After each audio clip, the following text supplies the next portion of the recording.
देश की तीसरी सबसे बड़ी टेलीकॉम कंपनी वोडाफोन आइडिया के दिन ठीक नहीं चल रहे। कंपनी की मुश्किलें लगातार बढ़ती जा रही है। मुश्किलें इतनी बढ़ गई हैं कि कंपनी के बंद होने की नौबत आ गई है। आखिर इस हालात में कैसे पहुंचा वोडाफोन और क्या ये पूरा मामला, बताएंगे सब कुछ आपको इस रिपोर्ट में। हेलो एंड वेलकम, मैं हूं श्रेया ठाकुर और आप देख रहे हैं बिस्तक।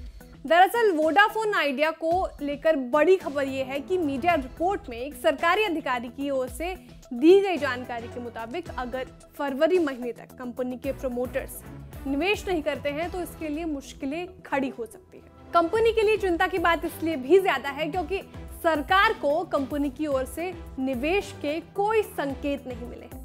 प्रमोटर्स को फरवरी तक कंपनी इक्विटी में पैसा डालना काफी जरूरी हो गया है। इसका मतलब यह है कि अगर वोडाफोन आइडिया के प्रमोटर कंपनी में इन्वेस्ट नहीं करते हैं तो इसके इक्विटी के कन्वर्जन में समस्या पैदा हो सकती है। बताया जा रहा है कि अगर वोडाफोन आइडिया के प्रमोटर्स इन्वेस्टमेंट प्लानिंग सरकार के सामने रख देते हैं तो ही कुछ हल निकल सकता है।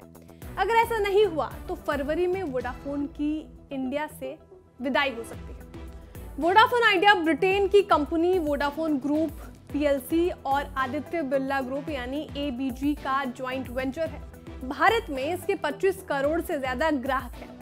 कंपनी बंद हुए तो इतने सारे ग्राहकों के लिए ये एक झटका हो सकता है। अब आपको बताते हैं कि आखिर वोडाफोन और आइडिया के कर्ज में डूबने की वजह क्या रही। जून के अंत तक कंपनी पर 1.98 लाख करोड़ रुपए से ज्यादा कर्ज था। इसमें से 1.16 लाख करोड़ रुपए डेफर्ड पेमेंट बकाया है, जबकि बैंकों और फाइनेंशियल इंस्टीट्यूशंस का 15,200 करोड़ रुपए का कर्ज है। कंपनी के पास कैश और कैश इक्विटेबल्स के रूप में केवल 860 करोड़ रुपए थे। कर्ज की वजह से Vodafone idea 5G service launch करने में भी पीछे रह गई। बताया जा रहा है कि कंपनी को 5G इक्विपमेंट सप्लाई करने वाली कंपनियों और टावर कंपनियों के साथ डील फाइनल करने में दिक्कत हो रही है। ये कंपनियां वोडाफोन आइडिया से पिछला बकाया क्लियर करने और नए कॉन्ट्रैक्ट्स के लिए एडवांस पेमेंट्स मांग रही है। इन कंपनियों का वोडाफोन आइडिया पर 13,000 करोड़ रुपए का बकाया है। फिनलैंड की कंपनी नोकिया का 3,000 करोड़ रुपए और स्वीडन की कंपनी एरिक्सन का 1,000 करोड़ रुपए बकाया है। इसके अलावा कंपनी पर टावर कंपनी इंडस टावर्स का 7,000 करोड़ रुपए और अमेरिकन टावर कंपनी ATS का 2,000 करोड़ रुपए का बकाया है।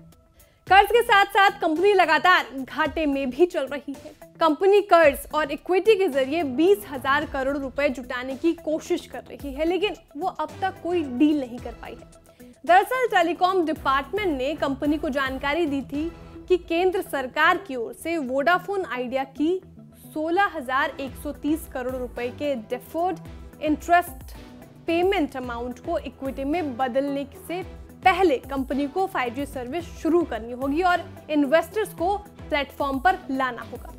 टेलीकॉम कंपनी की ओर से 1 महीने पहले कहा गया था कि जनवरी तक इसका हल निकालने की कोशिश की जा रही है।